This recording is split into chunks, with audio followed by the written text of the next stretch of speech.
Today I'm going to be doing some back ribs. I'm going to trim them up like I did in the last video. I'm going to run my Bronco. I'm probably going to run it at about 250, 275. I'm going to cook them different. Last time I did the 3-2-1 method. Today I'm just going to let them cook, and then I'm going to wrap them till they're finished. So I'm going to hit them with a little E-blend. I've been on this Heath Riles honey rub kick, so I'm going to use that.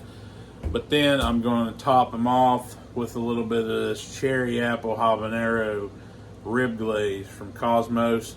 This stuff is awesome.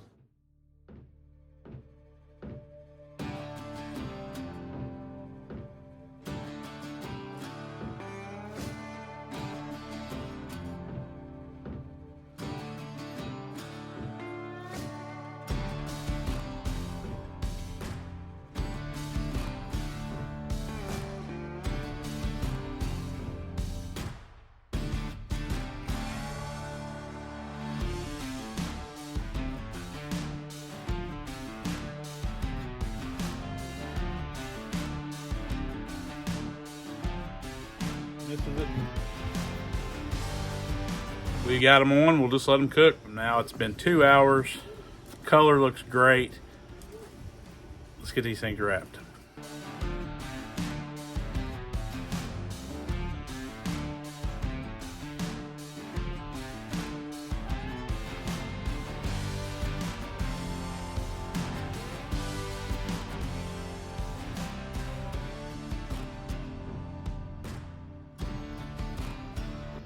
I don't know, I'm showing 204.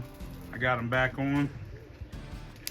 I'm gonna hit them with this cherry apple habanero rib glaze from Cosmos. This thing is a sweet heat. I'm just gonna go a little bit and brush it on.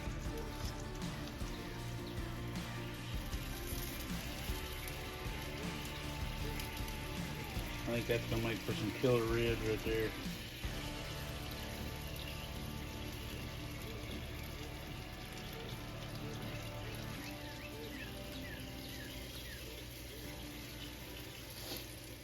Now I'm gonna let them set on here for about 30 more minutes and then check them. The internal temp was about 202. They were still just a little bit tight, but I'm hoping this 30 minutes will give them what they need to be completely done. I want to show y'all something here. That is the juice that came from the ribs. I wanted to test something out on this cook and see, and not do butter, not do honey, not do brown sugar, not do any of that stuff, and just see what kind of juices I get from the meat.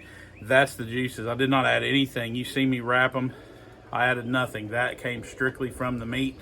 So I'm going to see how they turn out. It's probably or possibly an unnecessary step that could save you some time on buttering and brown sugar. I know you get the sweet flavors and all that, but if you're going to add a rib glaze like I just did, you really don't need all that sweet stuff. It's been about 10 minutes. I'm going to hit them with another shot of glaze here.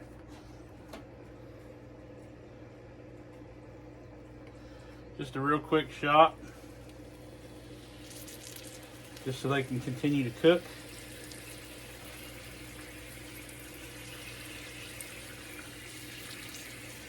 Hurry up and get that lid closed.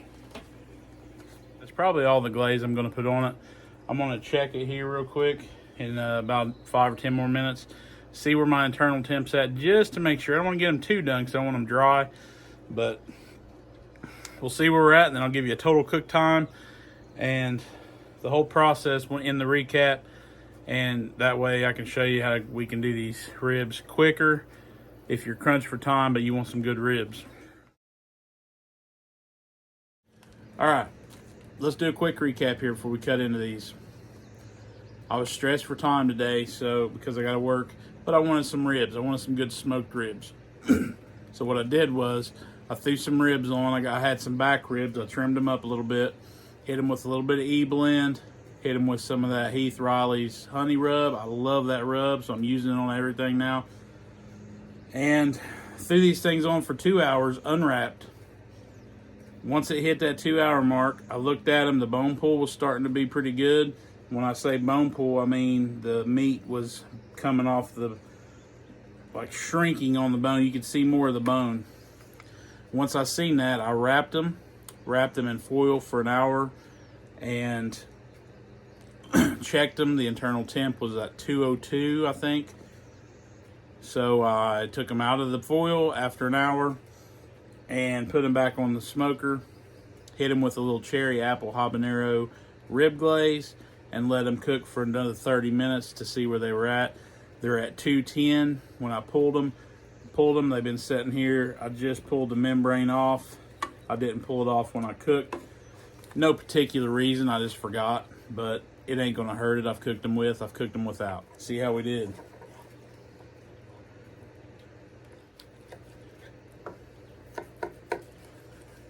Nice clean cut.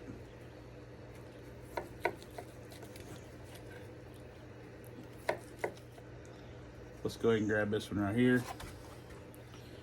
Back ribs cut up on the Bronco. Cherry apple habanero rib glaze with a little honey rub and E-blend. See how we did. Man, those are good. Clean bite.